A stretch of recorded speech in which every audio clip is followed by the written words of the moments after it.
thank you so much for joining me today. I'm so excited to chat with you.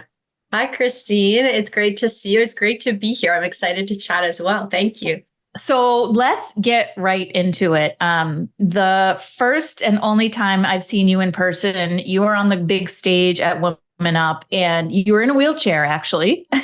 That's true. and and it was pretty impressive that you presented on the big stage from a wheelchair. It was a powerful presentation. So it really was about your personal journey. Can you kind of tell us a little bit about that? Let's start off with that.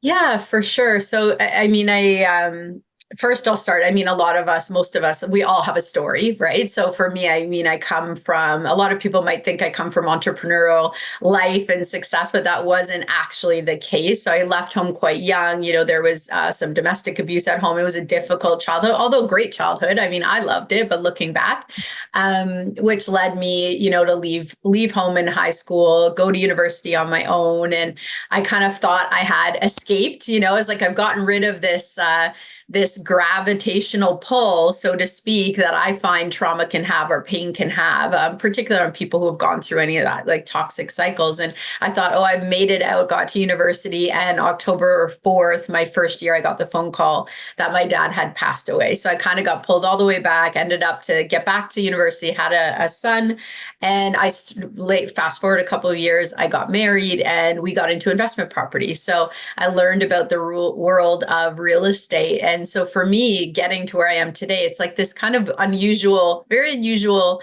chain of events, because investment is actually what got me into real estate. And when I got my real estate license, I went through the start of a really messy and very, very expensive divorce. It took 5 years to get divorced.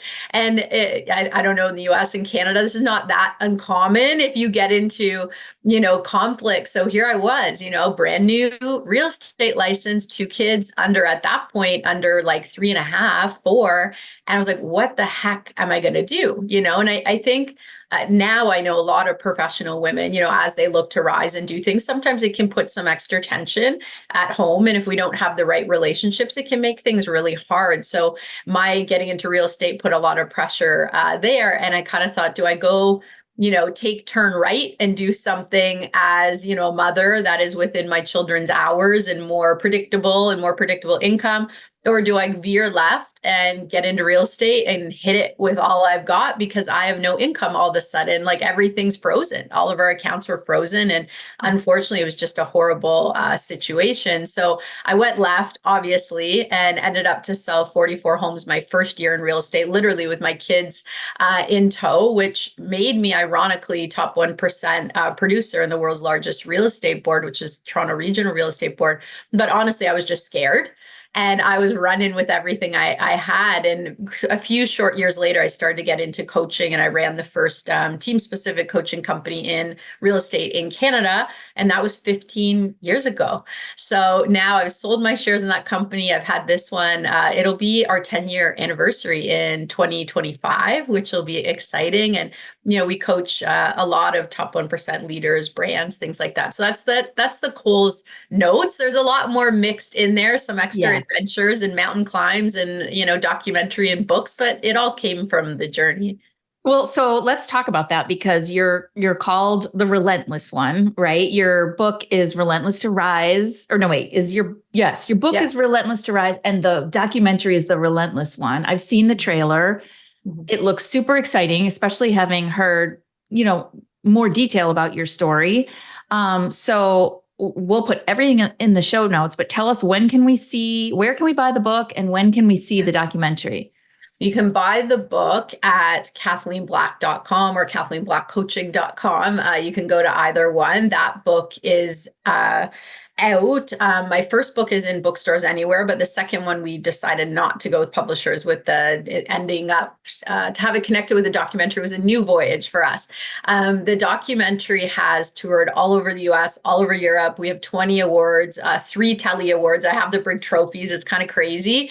And we got nominated for 2 Emmys. So that was really exciting for us, but we are right now in the talks for streaming. So in the coming months, or maybe year, depending how long. You'll be able to see it on major streaming platforms everywhere. And hopefully before that in Canada, because I'm getting a lot of push for our local community who would like to see it. That is so exciting. So you're going to have to keep us updated because we will Absolutely. definitely let our community know about that.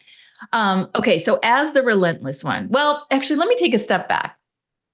Tell me how your journey sort of shaped your approach in real estate coaching, because your approach is quite different. It's much more of a holistic approach. Yeah, you know what? It's interesting. I went to university for psychology. So we end up where we're meant to be, right? I initially went for journalism. I wanted to be in broadcast journalism. It's all funny how the pieces come together, but I didn't like being in people's faces in year one when we had to do report journalism when they were going through difficult times. Like, I want to support these people, not make life harder. So I switched into a psychology and women's studies degree. And, it's interesting because we often hear people, what are you going to do with women's studies or even psychology? Like, what are you going to do with a BA in psychology, right? So I have a 4-year double major, not that uncommon in those two topics, but I've got to say they've influenced absolutely everything I do. I think psychology and women's studies are both very much intersectional. So everything is a connection, right? And I'm very much a systems person. So that was a natural click for me. And psychology is, how do people tick? And I think coming from my background and feeling really confused about life and how to do life and like, why did all these things happen to me, and having a chip on my shoulder, like I had some major work to do. So my university education combined with my healing journey really has influenced not just my coaching practice. It influenced me when I was a real estate agent a lot. Like, I looked at with my clients power dynamics and voice, and how do I advocate for people versus push them and pressure them, and how do people feel disenfranchised or less powerful, and how do people feel supported and empowered? And that's always been really, really important to me, probably because I felt, I didn't have a voice and I didn't have advocates, and I felt pressured and confused, and who can I trust? So I took that into real estate sales, but a lot of systematic work, because I was a single mom. There's a lot of single moms in real estate, and man, like, we don't have as much time. So I don't have time to like hang out and, sit at the water cooler if people still do that. Like, I had to make every minute count. So it's this combination of art and science, and probably having a really somewhat rare personality type in Myers-Briggs. So I did a lot of work to get back into my heart and my energetics and my flow. And now I think that's the biggest piece of our coaching, is helping people go internally into that holistic space of, you want to go inside. I call it the inside out method, and be clear and confident internally so you can flow out from a strong, abundant position. So everything we do is holistic. Like, our team of coaches combined, we have like 25 different certifications. I have over 12, and not all of them are business. That's for sure. Yeah. Well, so much to unpack there. I mean, you, the cornerstone of everything that you've built is on self-awareness. And the fact that you had that self-awareness, I mean, that's the first step to any healing, right? Mm-hmm. And so the fact that you had that wherewithal to understand that you needed to heal is monumental. I mean, I congratulate you for that. I wish everybody could have that. As a yogi myself, like I work on it every single day. Like, how is what I am saying, doing, behaving, acting, affecting other people, and how can I shift that so we all feel empowered?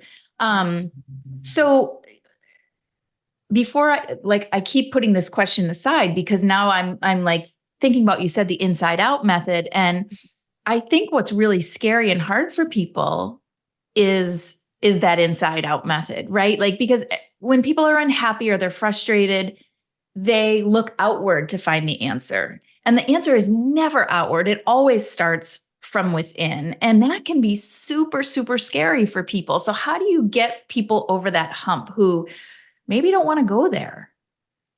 Well, and it's a really good question, because I'd say a lot of people don't want to go there. Is that a lot of people don't. And, for years, this is why I think, how you change one thing is how you change everything. We hear this all the time, right? But from a coaching and support level, I can speak to somebody in business language and shift how they think about business and have it influence them personally. I can speak to people who are open in an energetic language or a personal language and shift how they deal with business. So we have to meet people where they're at and where they're comfortable and create a safe space. And I think that's really important. You know, right now in the market and in coaching and just the market shifting so much, there's been a lot of heaviness, but there's also been a lot of scarcity. And whenever there's a lot of fear and scarcity, we see this extra room for more aggressive messaging, right? And that can be hard because you're preying on people's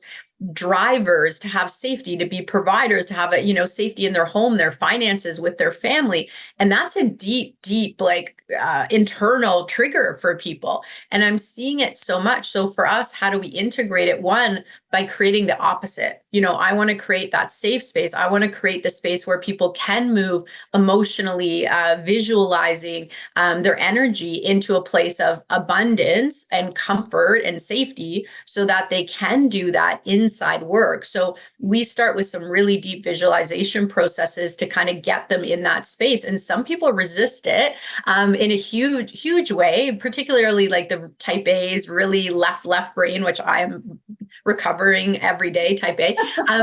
But yeah, they will resist it because it's exactly what you said. If I write my future, if I step into a place of creation, if I step into a place of flow, I need to take responsibility. Yes. Right. And if I don't want to take responsibility, which, hey, I when I was younger was the number one not to want to, I'm the victim, right? I was abused. I was kicked out. I didn't have a fair shake. I got screwed over. Like, I know this song because I sang it. Like, let's just be honest. And I didn't want to have to look inside and say, like, hey, how do I navigate this? Like, some of this, I was a kid. Like, maybe I do get to say it was unfair, but I don't get to step into my power until I know who I am, what I believe in, until I'm okay saying no or walking away from things that aren't good for me and doing it on an inside level versus being so influenced by the outside where we can be easily manipulated as well, unfortunately. Yes. So I was going to get back to something, but it's getting back into that internal state. If I can't help people step into creation, I can't help them with the inside out method. Like it's the first piece. But I love what you said in the very beginning, which is, and I think this would resonate for people who are more scared, is like you speak to them in a business sense. Mm-hmm. And the language you use, like and also it's you sort of understanding and training your coaches to understand this method, which is, you know, understanding, really digging in, understanding where people are. That's so important. Like as parents, you know, meeting our kids where we are, meeting our clients where we are, and then speaking to them in the language that is going to resonate. Mm-hmm. And then you can move them beyond. I think that's incredible. That's awesome. So this was going to be my next question. So this holistic approach, which I think is so beautiful and very feminine, you're the relentless one, but you have this holistic approach, which is very, I don't love the word soft, but softer, but just as powerful, more feminine. How do you have relentless and holistic in the same sentence? Yeah, that's a good question.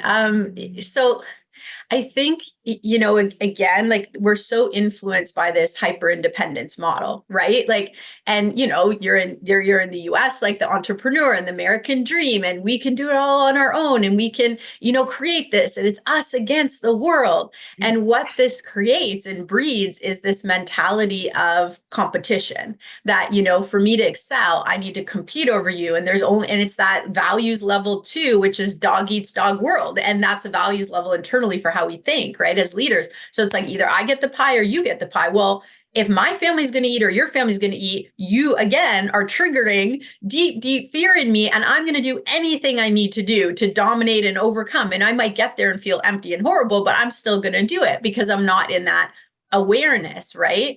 Versus if we're coming from a place of holistic, I'm not fighting against you. I'm not competing. I'm not a warrior against other people.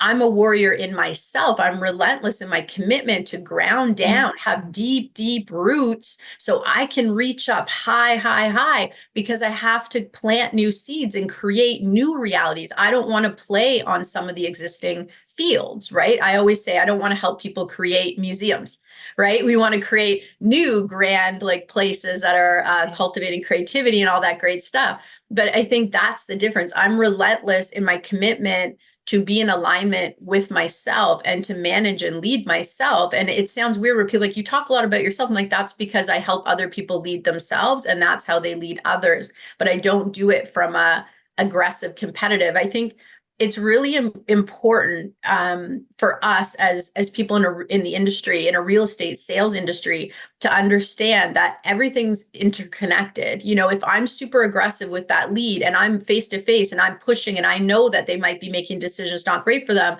but hey, it's all about the check and the sale. What happens in my life with my friends? What happens in my life with my family? Where does my dialogue change in myself that I'm now using that language like, you're not good enough, you didn't do enough sales, and then I'm burning out, I have psychological problems. These things all lead to an outcome. And I want to support systems and language and communication and culture that leads to ripples of positivity in all aspects of our lives. And I know a lot of people want to do that, but I don't know that I hear it as much as I would hope to in the real estate industry. I think it's changing, which is great. But on the other hand, I also see, you know, more of the same voices, same styles filling the conference stages again. And I'm like, whoa, like what happened, right? We need all the voices. So sorry, I'll stop. I'm like, yeah, no, that's good. And it all goes back to what you said in the beginning too, which is everything is connected. We're all connected. And you know, one of the things I think COVID has done, one of the positive impacts that it's had is, you know, we now have permission to have our lives be integrated. It's not work, life, marriage, kids, whatever it is. It's all integrated, and it goes really deep into, you know, your inner dialogue. What you say to yourself is how you are in the world, and how you are in the world is how you are with yourself. So let's talk about some of the conversation. Many of the other coaches in our space are what I call crush it coaches, right? They're out there talking about, it's a very aggressive approach. It's the crush it approach. And if you don't, you know, it's about how many calls did you make, and and the sale and the transaction and the money, and how can we make more money? And how do you, well, first of all, first question is it more difficult to take a client who sort of has that mentality, who's come to you and doesn't know anything more, to shift their mindset than it is to take somebody who maybe hasn't grown up or in the business with that mindset and has imposter syndrome, to shift their mindset to be more confident? What's more difficult, and what are the different strategies to approach both types?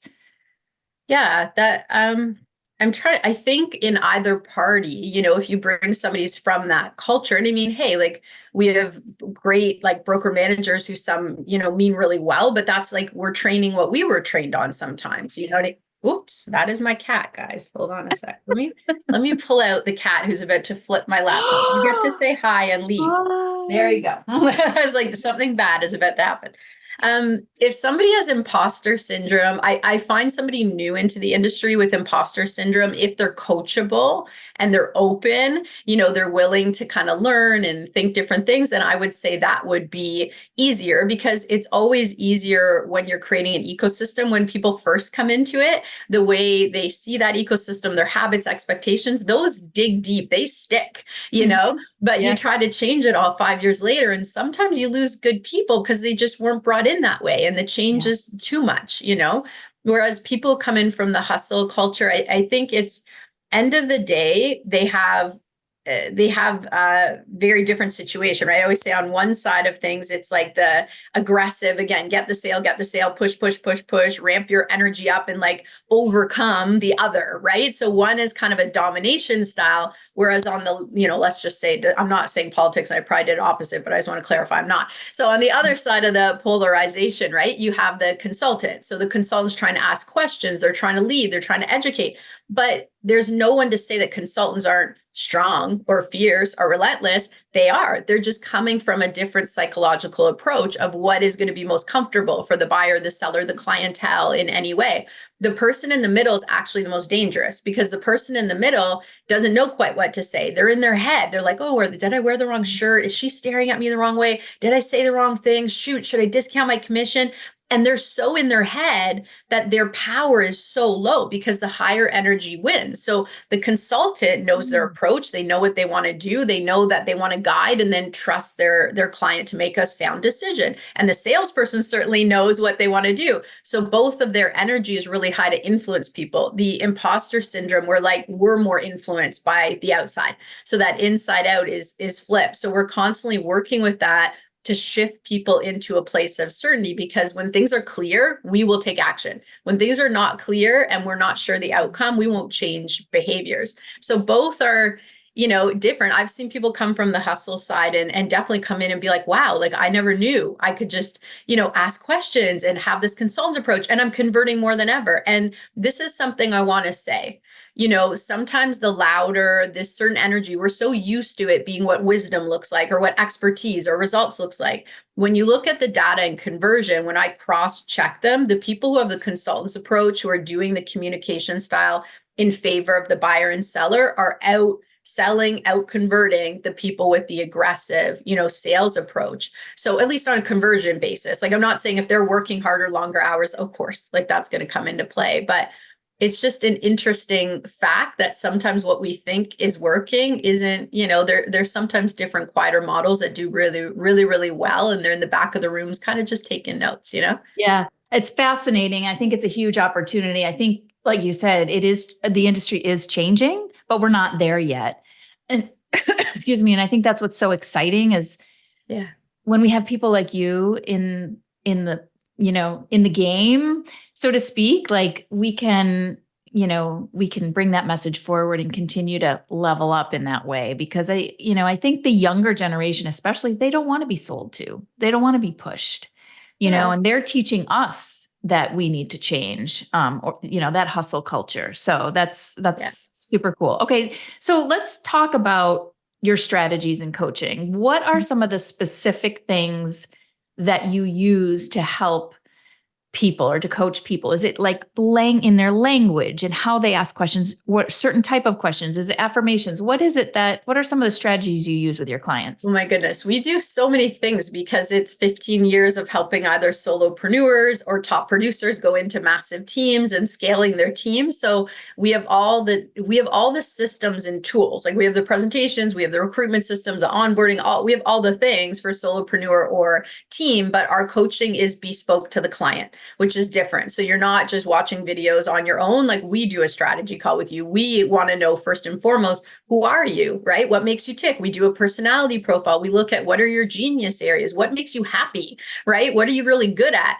And then we optimize our strategy around that person and the coach with that person. Then after we've done that and they've gotten clarity, like they do the inside out method, always that first pillar, get them clear and confident.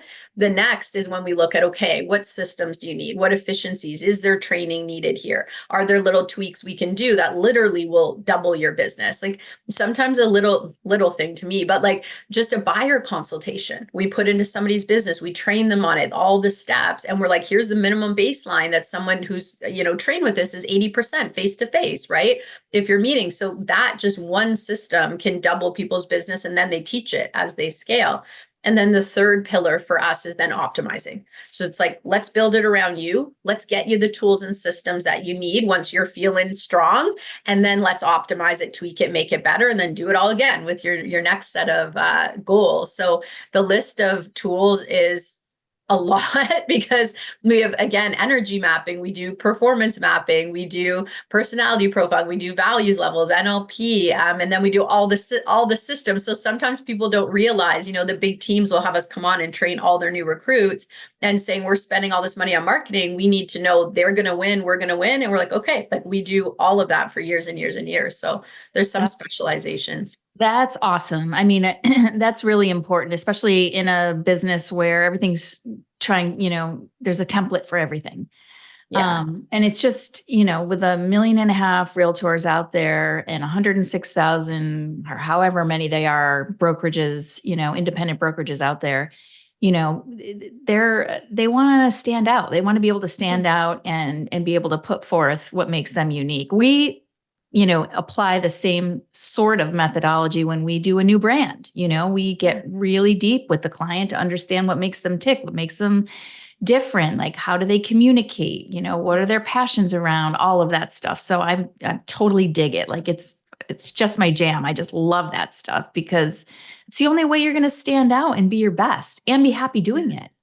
Yeah, for sure. And I mean, I've gone through, like, branding is so personal, right? It represents somebody, it's out there, like our symbol into the world. But I think it's, it is personal in that side of it, getting it set up. I found this last year. We've also had a lot of interesting, like with the market shift, leaders going, oh, wow, I didn't realize I was keeping everything afloat. Like, our financials aren't looking well, or, hey, I thought I was going to transition and stop selling in a couple of years, but I have no idea how to do this. So we do a lot of, like, building out how to pay team members and reviewing it and forecasting and shifting leaders, because leaders like to grow, right? And when they get stuck, good things don't normally happen. You want to help them get unstuck pretty fast. But it's all getting into that personal work. And I would think, Christine, absolutely, like in brand, it's like very deep into connecting with how people think and feel. Yeah, absolutely. So give me a success story.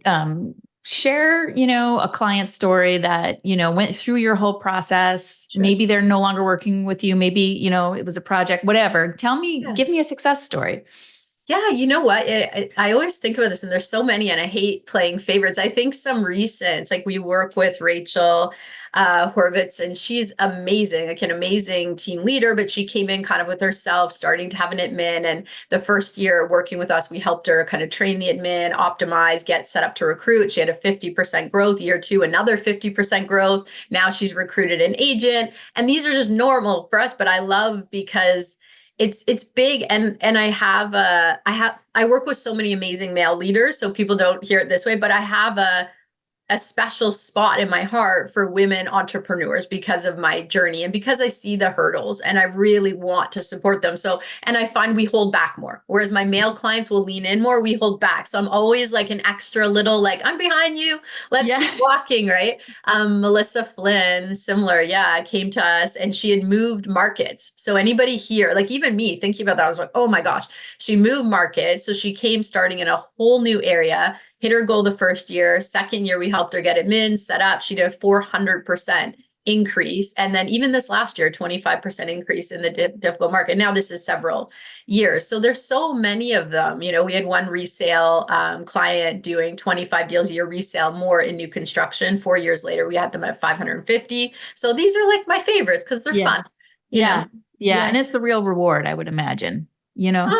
The real reward, honestly, for me, isn't the money. It's seeing them, I think, because of what I do, come into their own as leaders and live the lives they want to live. I see a lot of people get lost in just the money and deals. And I'm really careful about, whoa, like, where do you want to go here? Life's precious. Where do you want to go? So I think for me, that's more fulfilling. Seeing them get leverage and help other people have a better career in their teams is really fulfilling. That's awesome. As we start to wrap up, what are 3 pieces of advice you would want to leave with our community today? 3 pieces of advice. The first, I'm going to go back to, you can either plant seeds or you can hit ceilings. You can't do both. And if you think you're doing both or on the same topic, you're probably hitting ceilings, respectfully. So you want to know your ceilings, but always be planting what you want to create is really important. Second, model the best, forget the rest. People ask me all the time, like your big clients, you scaled like, massive 1,000 deal a year, 600, whatever. What is the difference with them? It's that they found what worked and they modeled it until they hit that mountain. And then they created new mountains and went higher and higher and higher. Like they all invested to get there. And I do too, like if I'm doing an outside project. So ceilings or plant seeds or hit ceilings, model the best, forget the rest, which part of that is, what takes 10 years to create and refine takes 2 years to duplicate and implement, which is important. And what was my last thing I wanted to say? Oh, my last is my most important in my life. If it's in the direction of your goals and visions, show up and say yes. We always like overestimate how well prepared other people are and underestimate our gifts. Do your best, show up, say yes. Like I see people so often set these goals or tell me they have, something they want to do. And I'll be like, hey, I found this thing. Like it's going to help you. Oh, I don't know if I should. I'm like, what? Or, oh, I've got, the library that day. I'm like, are you kidding? Like you said you wanted the opportunity, like show up and say yes. Even sometimes you don't get paid. Like if you get paid to learn, man, you're lucky, right? Yeah, exactly. Well, thank you for saying yes to us today. I'm Of so course. Pleasure. grateful. Finish this sentence. Know, like, trust is. Oh my gosh. Yeah, and Did I stump you? No, it's not that. It's that what came to mind because when I talk about know, like, trust, I talk about it with different definitions of rapport for business versus personally. And I'm like, when someone wants to work with you and they say rapport, it's not like they want to be your best friend or, invite you to dinner. It's that they see you as capable of their vision of what they need, right? In a realtor or in a coach or whatever. And that's why behavioral adaptability. So that's why I was like, I don't know if I want to answer that, but my brain is so programmed. Yeah, it's being in rapport. And I mean, big mountains are easy to climb if you're in rapport from the start, right? So yeah, that's what it is to me. Love that. Love that. Okay, Kathleen, where can people find you? For coaching, KathleenBlackCoaching.com, personal and speaking and books and all that kind of stuff, KathleenBlack.com. But we are all over social media. I like Instagram the best. It's just my personal fave. So please feel free to follow me, Kathleen Black _ or Kathleen Black Inc. on Instagram. Awesome. And we are going to put the link to the trailer for the documentary in there and the link to your book. Relentless to Rise and the top 1% of life. I want to put that link in there too. Did I miss anything? I don't think so. I'm hoping anybody watching, I'll see you guys out there from the conference stages this year, and I can't wait. So no, I don't think so. Thank you so much, Christine. This has been fantastic. This has been awesome. I really appreciate your time today. And for everyone listening, thank you so much for listening. I look forward to seeing you all soon. Have a great day. Ciao, everyone.